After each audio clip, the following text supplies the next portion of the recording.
Hey everyone, I hope you're weathering the storm okay. It's just starting to get a little windy where I am right now.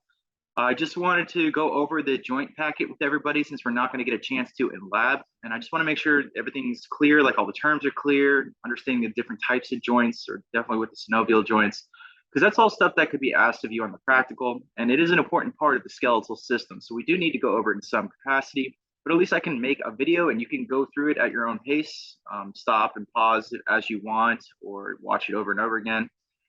So let's go ahead and go through the packet real quick. So joints in general, which is what the packet is about, is any articulation between two bones. And you've heard me use this term many times, articulation versus disarticulation. So articulation is just two bones coming together. So it's not necessarily the bones are moving. It's just whenever two bones come together, we consider that an articulation or a joint. And the joints in your body are usually named after the bones that make up that joint. And you saw an example of this in lab. So if you remember on the list, we saw the sacroiliac joint, which is made up of the sacrum, that bone, and your ilium of your os coxa coming together. So here's your sacroiliac joint right here. All right, so that's typically how joints are being named, is off the two bones that come together.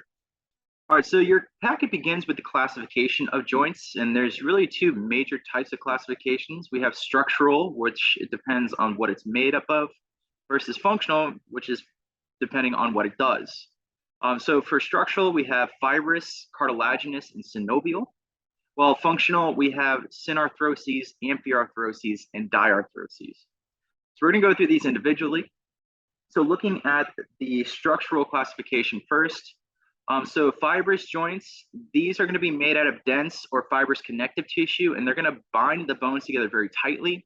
So you're not going to have any movement in these areas. It's really just to make sure two bones come together nice and solid to create one kind of hard structure. And a good example of these are all the sutures that we saw in the skull. We talked about the skull last practical.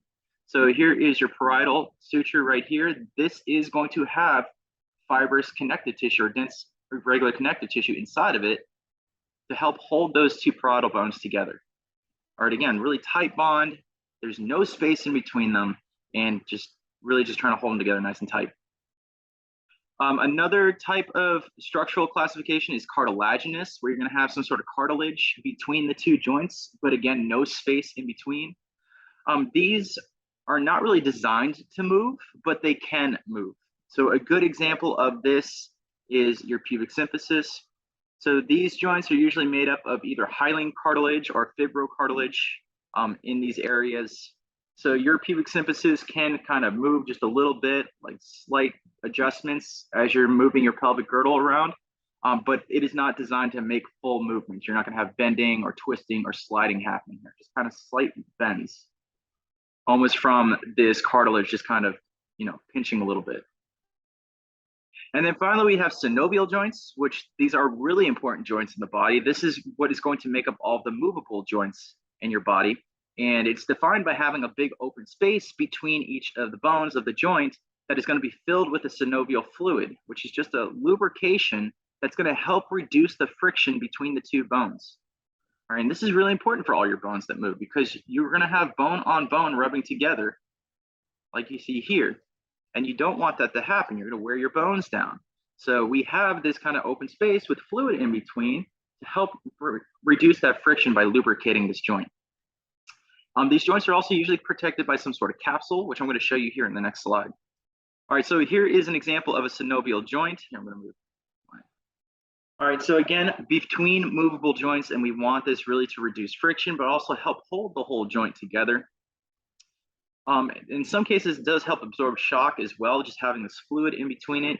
Your knee is a good example of synovial joints. Even though it has the menisci inside of it, it does have fluid built in. So you can help kind of reduce some of the shock that comes from walking around on your legs, but it also making sure that knee is nice and lubricated. All right, so it's kind of defined by your synovial cavity, which is this open space that is going to be inside the capsule. All right, and this open space is not nothing. It's full of liquid, and that liquid's really there to help kind of lubricate this joint. Outside that open space, we're going to have the articulating capsule, and that's made up of two parts, really. So the outer part here is going to be of dense irregular connective tissue, or just dense connective tissue. This is called our fibrous capsule. And then inside the fibrous capsule, we're going to have a slight little tiny membrane that's making up the inside surface of the capsule. All right, so this is called your synovial membrane, and this is actually what produces that synovial fluid. So the tissue here is just pumping out that fluid, making sure the synovial cavity is always filled with that fluid. All right, and to further help kind of reduce the friction between your bones, these surfaces that articulate with each other on your bones are not just bone, they're actually coated with some hyaline cartilage.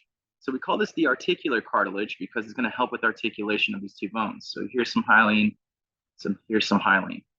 All right, so now it's not, even though you have a fluid helping separate these bones, even then you don't have bone-to-bone friction because you actually have cartilage above that to really help reduce that friction on top of that.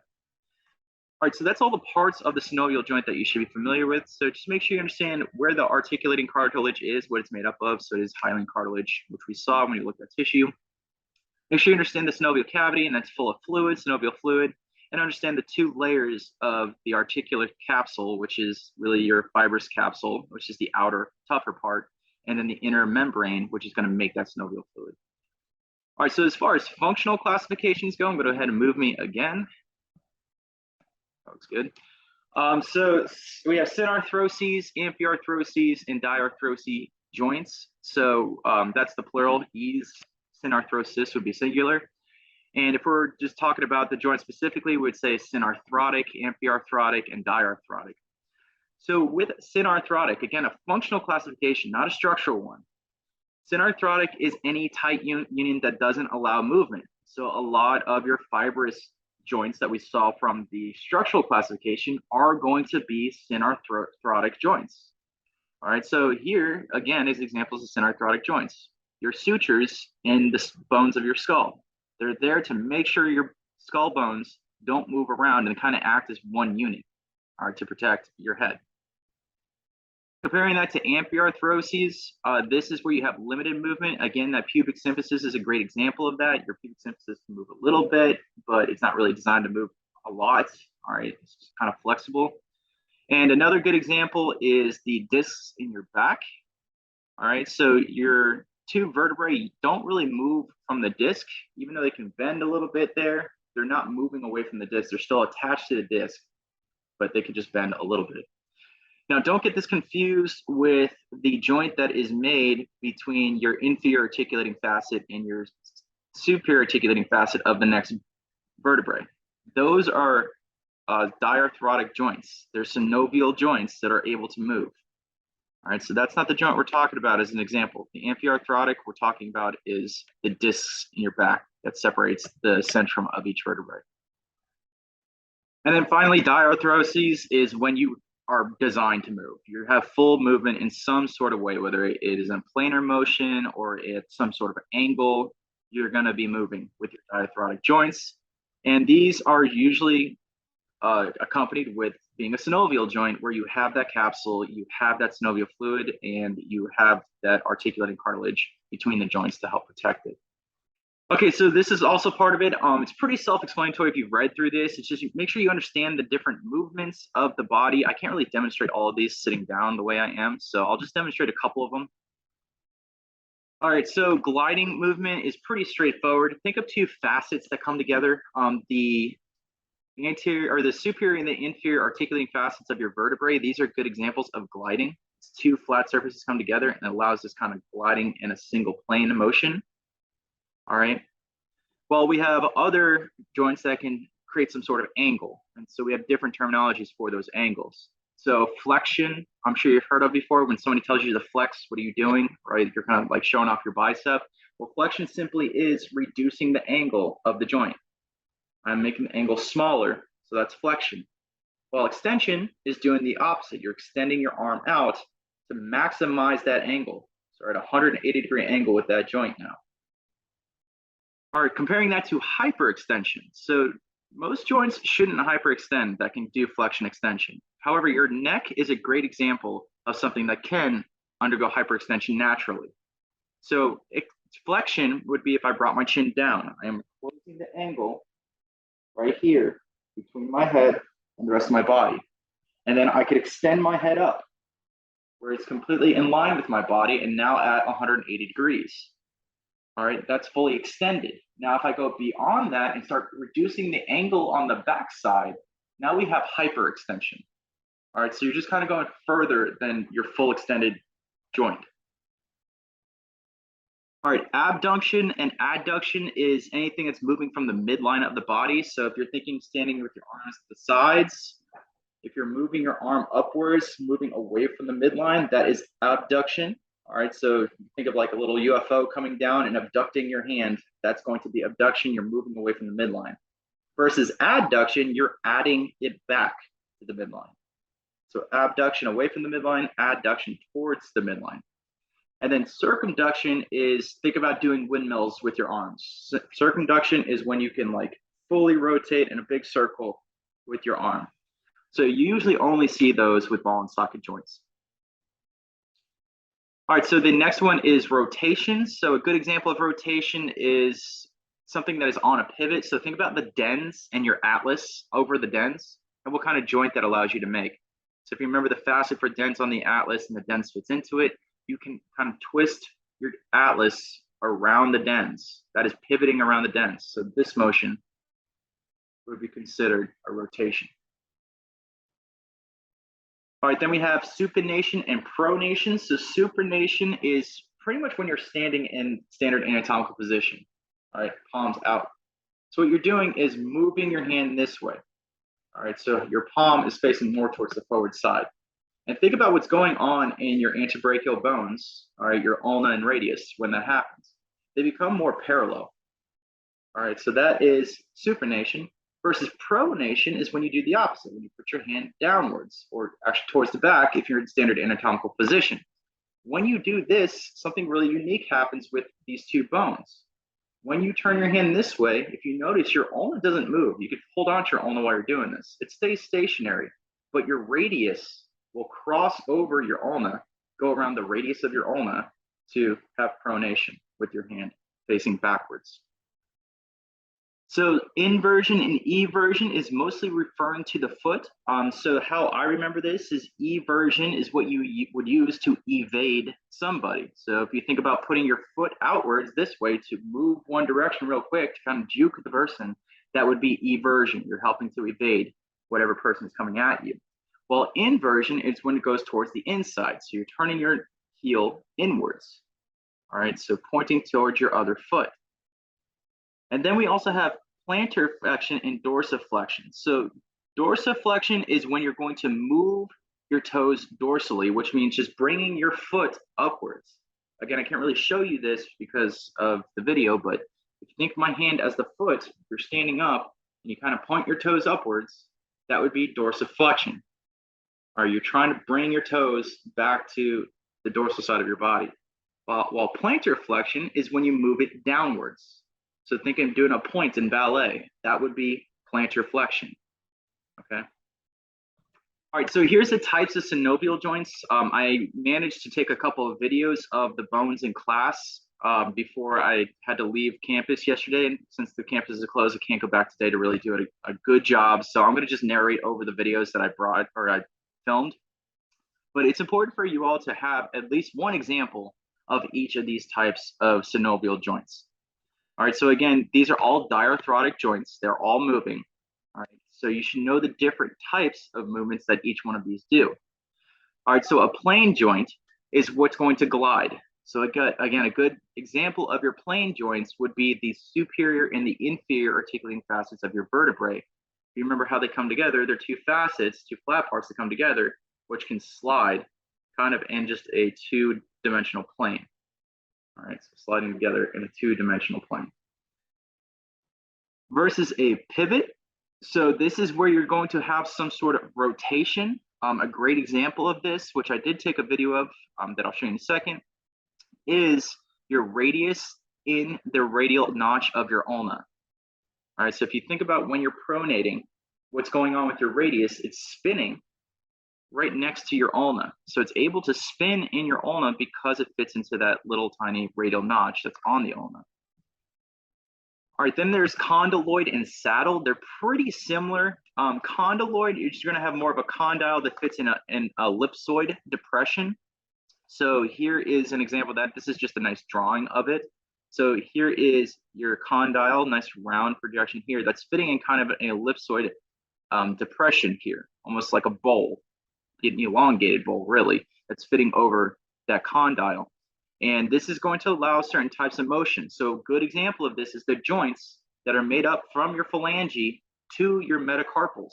All right, that joint right there is a condyloid joint. And if you think about the movements that it makes, going in this direction, so swinging this way on this image, it's going to allow you to do a lot of motion. But you do have some movement going the other way. It's not as dramatic or to the same extent, but you're able to move this way just as much as you are able to move this way. So that's kind of what the condyloid joint is really being used for. Comparing that to saddle, again, very similar, except here, the condyle is kind of fitting into something that looks like a saddle on a horse. It's not fitting into that kind of ellipsoid depression anymore. And this is kind of a pretty unique joint. We only see it in certain parts of the body, and a good example of that is your metatarsal or metacarpal number 1 meeting your wrist bones, your carpals. All right, so not your phalanges in your thumb, but this joint down here, your metacarpal number 1 meeting your carpals. All right, so it touches, remember your trapezium, and the trapezium is going to be the saddle for this saddle joint. And it does a lot of the same thing as the condyloid joints do. You can move this way, you can move this way, but it has the extra benefit of being able to do a full rotation like this. And you can feel it kind of sliding in and out of that saddle when you're doing that, sliding in and out of that saddle. All right, again, pretty unique joint.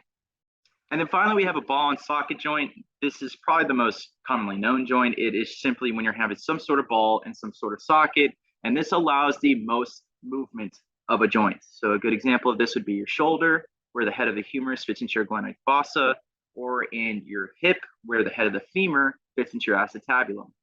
All right, so you have a lot of different motion here. So if you think about my ball and socket joint, I can move this way, I can move this way, I could do circumduction. All right, I could do supination, I could do pronation. There's a lot of movements for ball and socket joints. All right, and it looks like I missed one of the joints when I was going, so not to jump around, but I did skip over this hinge joint. Hinge joints are pretty straightforward. So if you think about a hinge of a door, it works the same way. You kind of only get one motion, more of a swinging motion.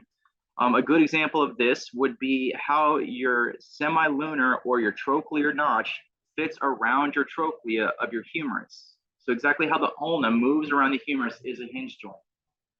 All right, so again, you imagine my hand is the door. I could swing my door open or swing my door closed because of that hinge. Okay, so now I'm going to show you some of the videos that I took yesterday before I had to leave campus and kind of just narrate over it to let you understand the kind of joint that you're looking at here. So this first one is going to be an example of your pivot joint. So this is where the head of the radius is going to fit into the radial notch on the ulna. So I'm going to put those two structures together here, and you can see that the radius is able to now spin right next to the ulna because of that notch. All right, so that would be a pivot motion. And again, another example of this would be the dens and the atlas. So that allows you to have more of a rotation than anything. All right, so the next example is going to be of a hinge synovial joint. So here, the example we're going to use is that trochlear notch and fitting over the trochlea. So you can see how those two go together, how the ulna sits into the humerus, the trochlea of the humerus, and there's that hinge. And again, just one motion, more reflection, extension, just like you would open and close a door. And you can see that the coronoid process fits into the coronoid fossa when you close your arm, and then you can see that the olecranon process fits into the olecranon fossa when you extend your arm fully. All right, so the next joint I'm going to show you is the condylar joint. So a good example of a condyloid joint is your metacarpals meeting your proximal phalanx. So here I'm looking at metacarpal 3 and proximal phalanx 3 of this right hand. So this is more the back side of the hand here. And you can see there's a condyle on the metacarpal, and it fits into this kind of elliptoid depression right here that's on the phalanx itself. And this gives you interesting range of motion. So it allows you when you're rotating along the condyle on the short distance of the ellipse.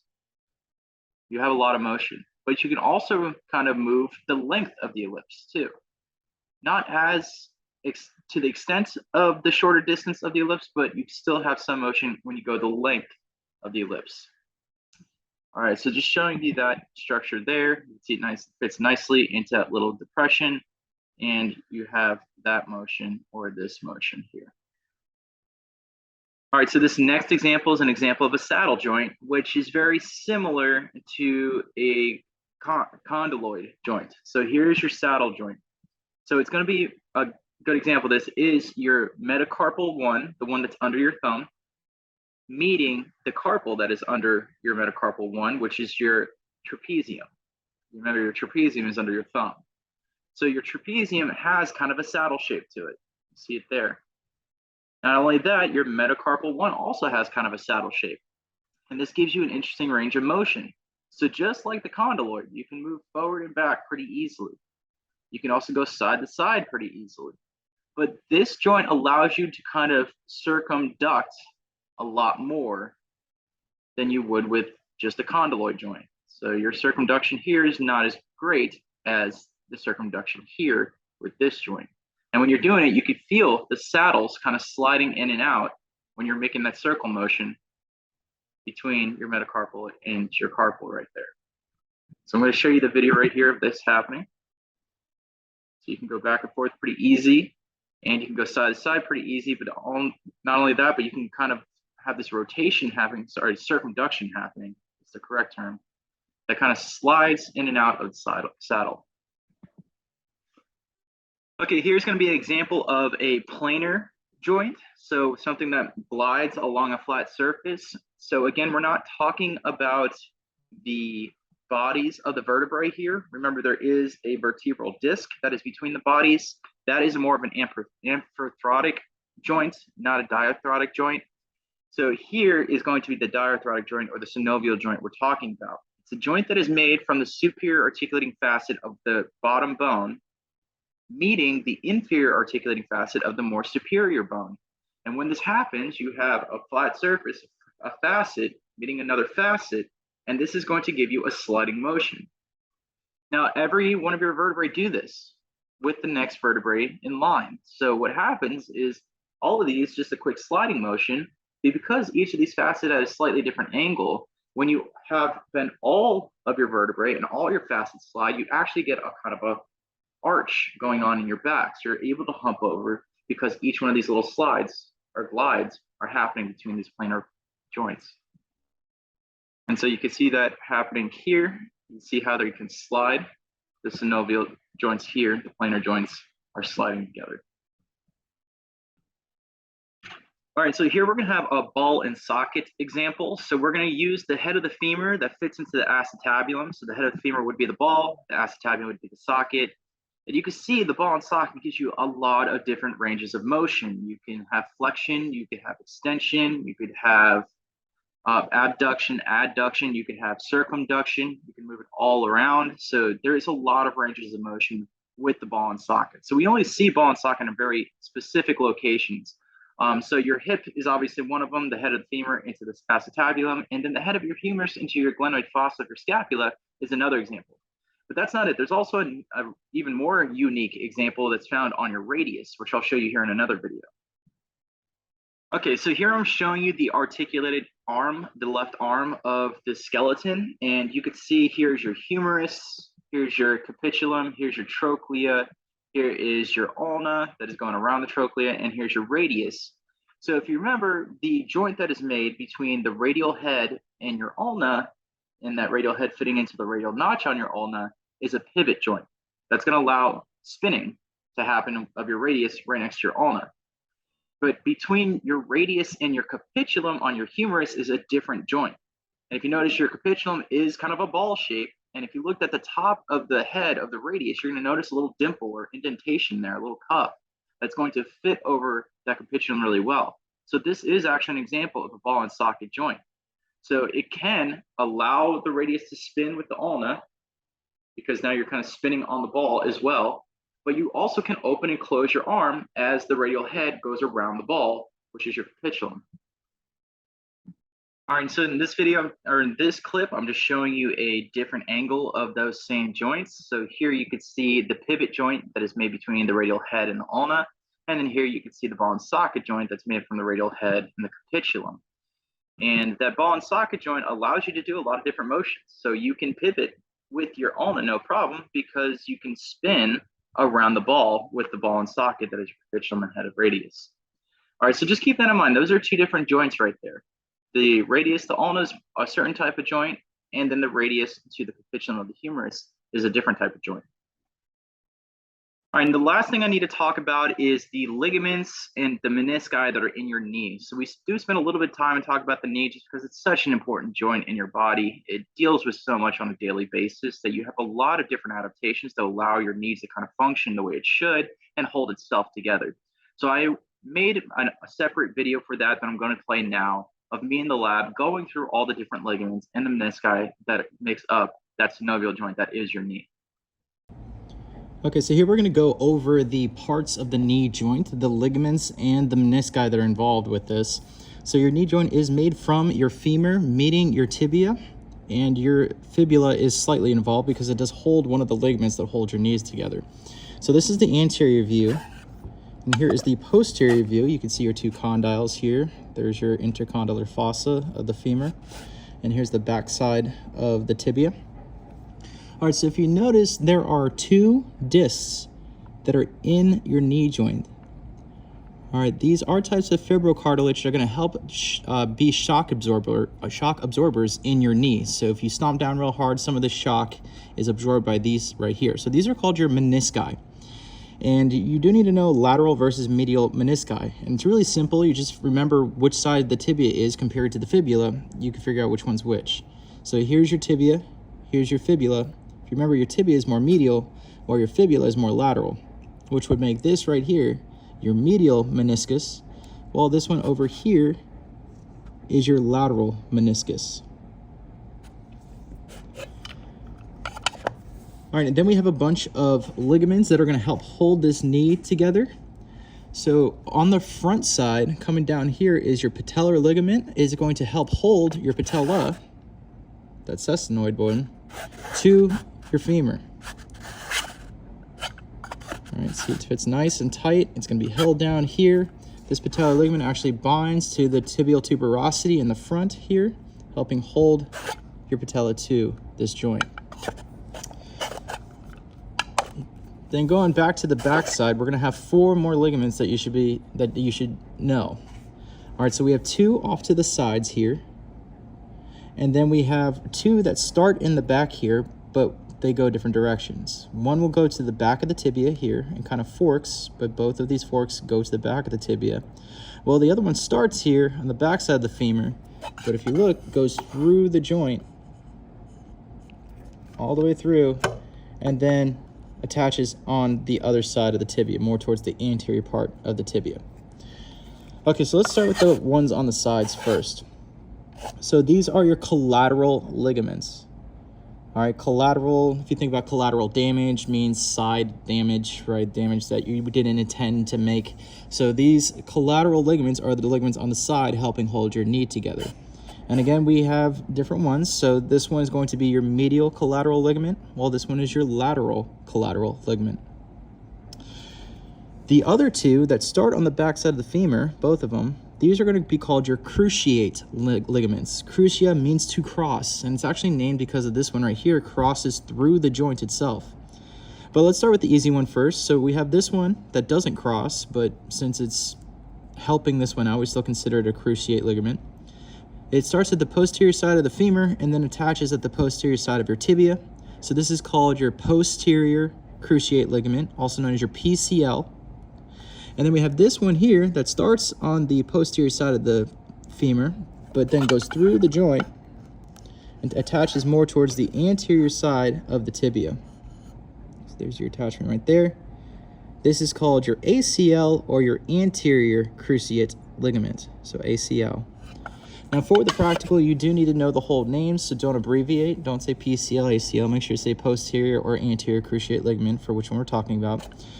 And the same thing with your MCLs and your LCLs, your lateral collateral ligament and your medial collateral ligament.